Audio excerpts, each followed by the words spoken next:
Hello guys, আসসালামু আলাইকুম। যারা বিকাশ থেকে ওয়াইফাই বিল পরিশোধ করতে পারছেন না তাদের জন্য আজকের এই ভিডিওটি। বিকাশ থেকে ওয়াইফাই বিল পরিশোধ করার জন্য সর্বপ্রথম বিকাশ অ্যাপটি ওপেন করতে হবে। এরপর আপনি বিকাশের পাসওয়ার্ডটি দিয়ে লগ ইন করে নেবেন।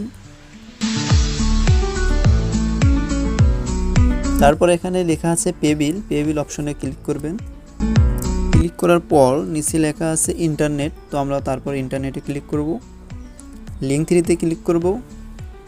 এরপর আমরা সাবস্ক্রাইবার আইডিটি দেব, যে আইডিটা আমরা ওয়াইফাই নেওয়ার সময় অফিস থেকে খুলে নিয়েছিলাম, সেই আইডিটা এখানে দেব।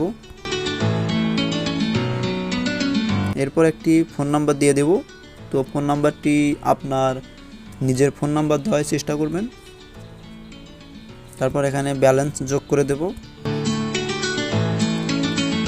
এরপর সব কিছু ঠিকঠাক থাকলে আপনি আপনার পরের ধাপ যেতে ট্যাপ করুন। এখানে ক্লিক করার পরে আপনি বিকাশের পাসওয়ার্ডটি দিয়ে দিবেন, তাহলে আপনার বিল পরিশোধ হয়ে যাবে।